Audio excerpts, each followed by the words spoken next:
it's Jen here. Welcome back to another fun video. Today, we are going to be continuing my ranking series of top attractions at each theme park at Walt Disney World. I have already done Epcot and Hollywood Studios, so if you missed out on those, I will link them down below. So let's find out what made the list for attractions at Animal Kingdom. Here we go.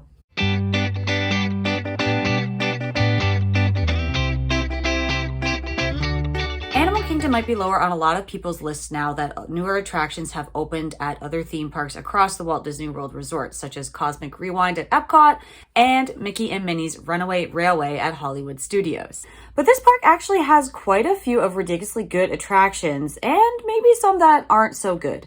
Keep in mind, my list is very subjective and maybe a little controversial, but it is based on my own experience from my most recent trip to the Walt Disney World Resort in this past December, and also from other trips that I have gone on in the past. Once you've watched this video, let me know what your number one attraction is at Animal Kingdom in the comment section down below. Number 9. Rafiki's Planet Watch. So this is a very unique experience, which I feel like a lot of people kind of skip over or miss out on because it doesn't have like a headline attraction or something that's really gravitating people to go there. But there's some hidden gems in this area that I think you should really be checking out. First of all, there is a ride to get you there, and that is a train ride. You go on this train and it actually takes you to the backstage, and you get to see behind the scenes of Kilimanjaro safaris. You get to see where some of the animals are kept while you're going on this train. So this train will take you to the area which is called the conservation station of Rafiki's Planet Watch. There's quite a big space back here at Rafiki's Planet Watch. There is an indoor area which has exhibits, which you can, learn different facts about animals and the nutrition. And there's cast members there that can tell you all about the animals. And also inside the building, there's actually like a vet lab, so you can actually see some of the veterinarians actually taking care of some of the animals live right in front of you. Can be difficult to watch depending on what they're doing, of course, because these animals may be sick or being treated for some sort of ailment that they have. This area is also a great spot to escape crowds, and it's mostly in the shade outdoors, and there's lots of places to sit. So if you are feeling overwhelmed in the main area of the Animal Kingdom park, this is definitely a good area to escape and just chill and relax for a few hours. There's also a place for, which is basically a petting zoo, which is called Affection Section. They usually have like goats and pigs and little animals that the kids can go up and pet, and I think you can even feed them. There's like little pellets that you can feed them as well. So it's a really cute area, and the kids get to be up and close and personal to the animals, which is really neat. And then the other hidden gem of this area is actually the animation experience. It's inside the conservation station, and it's free to do, and what you get to do is learn how to draw a certain character. Now, usually it will be, something animal based, because come on, you are in the Animal Kingdom, but it's really neat. It's a free lesson, and then there's an animator there, and they'll teach you exactly how to draw characters, and then at the end of it, you have basically a free souvenir that you made, and it's a drawing of a Disney character. Come on, how cool is that? The downside to this area is there's actually no places to eat, and this area actually closes earlier than the rest of the park, so keep that in mind when you are heading back here. Number 8. Triceratops Spin. So this ride, if you are familiar with Dumbo or Aladdin's Flying Carpets, you will be familiar with this ride. It's basically a carbon copy. It's a cute dinosaur themed ride. It is located in Dino Land, USA, so it has that kind of it has that carnival sort of feel to it. It's a good ride for the little kids. It usually doesn't have that long of a line, so it's a quick ride to get on if you are in between lightning lanes, let's say, or looking for something for the little kids to get on. And if there is a longer line, I would just recommend maybe coming back maybe another day, because usually if there is a long line for this ride, it's gonna be a busy day at Animal Kingdom. If you are looking for an accessible, great for all ages kind of ride, this one is for you. Number 7. Kali River Rapids. So Kali River Rapids is a fast-moving rapid sort of ride where guaranteed you are going to get wet. usually what we like to do when we get on there, and if you're with other people, you may not know, just take bets on who's going to get the wettest, because it's, you know, guaranteed that you will. There is one point where you do go down a little bit of a steeper hill, and whoever is going backwards is guaranteed to get the most drenched. So keep that in mind. You'll want to go on this when it's a hotter day outside. Also, I wouldn't necessarily want to wait longer than 30 minutes for this ride. It is a fun ride to do, but not really super memorable. But if you are hot and wanting to cool down, this ride will do the job. Number 6. All right, so this might be the first controversial choice of mine, but here we go. Navi River Journey. So let's be honest about this ride. First and foremost, let me just preface this by saying that I am not the biggest Avatar fan. I didn't like the first movie that much. I know, please don't come at me on the comments, but it's just not really my thing. It wasn't my cup of tea.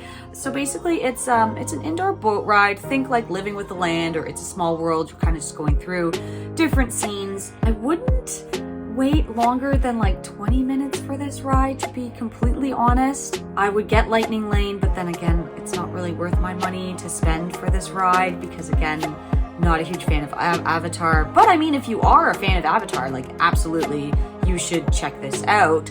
But again, the ride itself is only 5 minutes long, so if you're waiting longer than like 20, 30 minutes, up to an hour for this ride, you're gonna feel a little disappointed once you get on it. The best part about this ride though, and I will give it this, is that it is incredibly themed, very well themed. The colors are amazing, bioluminescence all around you, seeing all the different areas. I thought it looked amazing for that fact. The other thing though is that I found very similar about this ride is that the inside of this theming and everything that you saw inside, you could kind of get the same effect when you go back into Pandora at night if you're walking around that area. The other thing that's really neat about this ride is the shaman animatronic at the end. It's probably one of the best animatronics on property. If you have seen it, you'll know what I mean. It is very realistic. When we were there, the shaman animatronic actually wasn't there. Instead, it is just displayed on a screen.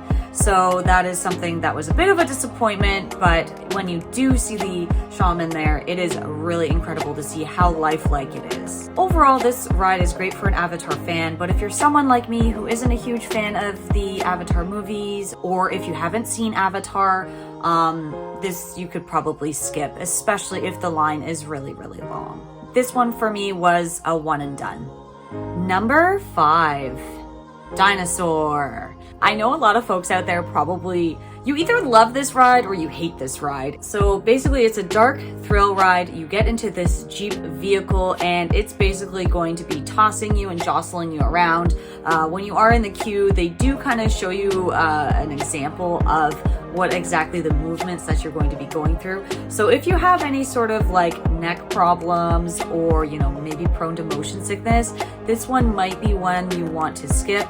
Also too, if you have little ones that are afraid of either the dark or loud noises or are afraid of dinosaurs in general, definitely do not go on this ride. I did really like the dinosaur movie when it first came out. I was kind of obsessed with it for a little while, so I really enjoy this ride. I try to get on it every time I go to the park, as long as the wait isn't too long. The ride photos that you'll get from this one are also hilarious. We've gotten a few good ones. Usually it's me looking up at the camera being very, very happy. Meanwhile, everyone else is either looking petrified, covering their faces, or hiding, something to that extent.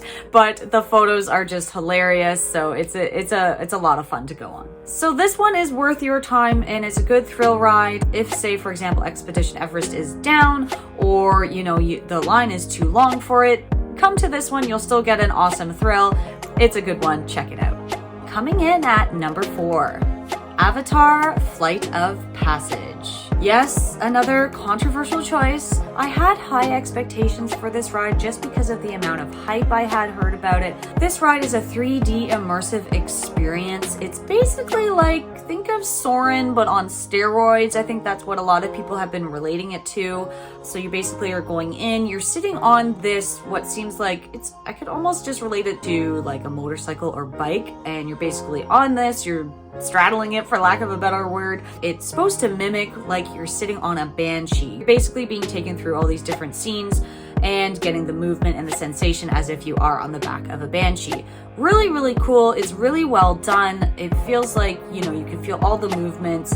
The only thing is that I find that the 3D element can be a hit or miss. I've heard from some folks that it can be blurry. This one is definitely a bit iffy if you are prone to motion sickness. I was a bit anxious about this ride, so I again was taking precautions with like gravel and stuff.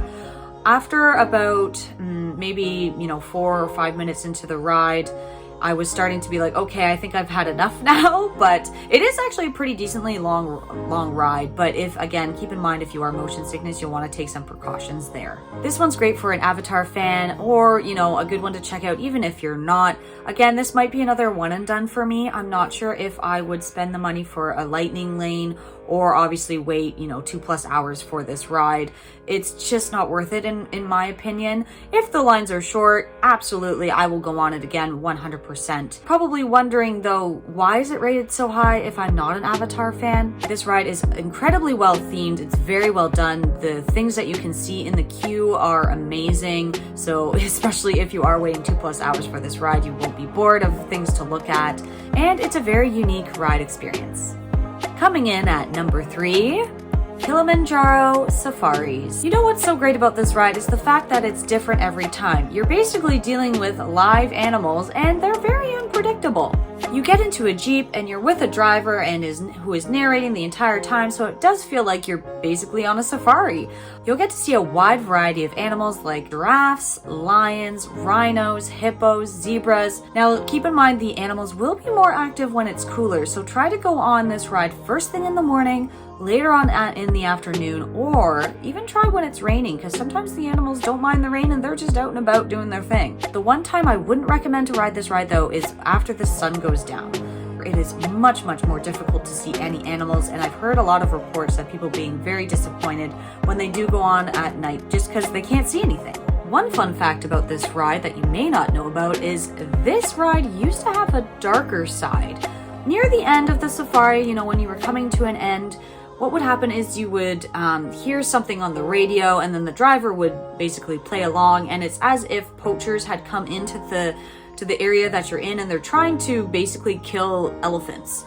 And you're going through, and this mother elephant has been killed, and you would literally see the elephant dead on the ground, which was terrible for kids and stuff, because they're not going to know that this is fake. It was very realistic, and now you have to go through and try and save the baby elephant from the poachers.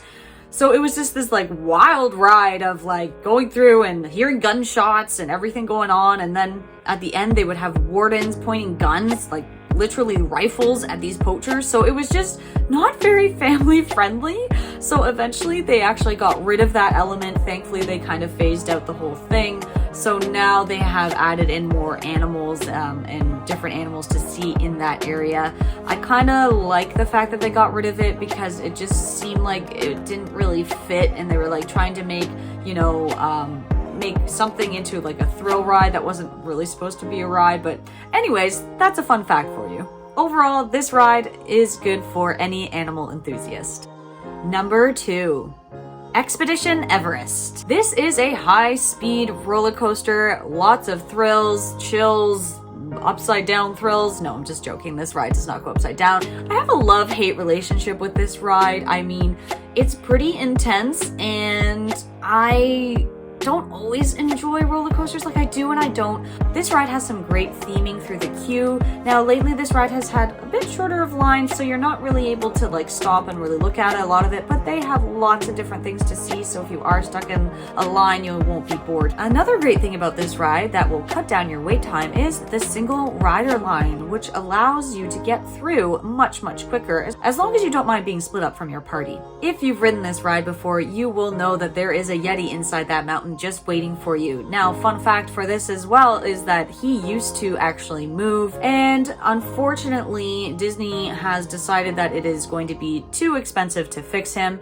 So their solution to that is to shine a lot of lights on him to make it look like he is moving. I mean, does it give it the same effect? Not really. It would be much more cool if he actually did move, but I guess times are tough for Disney and they can't afford to fix him. This ride is definitely best for people who are looking for a thrill with minimum wait times. Number 1, Festival of the Lion King. Yes, you heard me right. A show at Animal Kingdom is number 1. Now, I'll tell you why, and maybe I'm biased, okay? But The Lion King is one of my top of all time favorite Disney movies. So that's probably why it's my number 1, because, you know, it's a great movie. This is a show that I have to see every time I go to the park. Like, no ifs, ands, or buts. We have to see this show. It is like Broadway level of a show. The people and the actors and the singers and the dancers and the performers, they are just, you know, on point every time. The talent in this show is incredible. This experience is great for all ages. It's inside, air conditioned, you know, you get off your feet for, I think it's about 20 minutes is the show. And you can sing along, you know, clap along, have a great time, and just be totally entertained. I love this show. It is my top choice at this park. Do not miss it. It is a great experience, even if you haven't seen The Lion King, or maybe you did a long time ago when you were a little kid, or even if your kids haven't seen The Lion King. They are going to have a wonderful time. This one is just great for all ages. It's great for the kiddos because they will enjoy the, you know, the sights, the sounds, the music. It's great for the adults as well, who appreciate the vocals and the choreography and everything that goes into this show. Do not miss it. It is definitely worth a trip to Animal Kingdom to see this show. So there you have it. There is my top choices for Animal Kingdom. It was a bit of a tough choice to narrow down them. I know there might be some controversial choices in there, but let me know in the comments down below what you think. I hope you enjoyed this. Please give it a thumbs up if you did. Next week, I will have my final installment of my ranking series for these theme parks, and that one is going to be Magic Kingdom. Hit that subscribe button so you don't miss out. Thank you again for watching, and until next time, bye!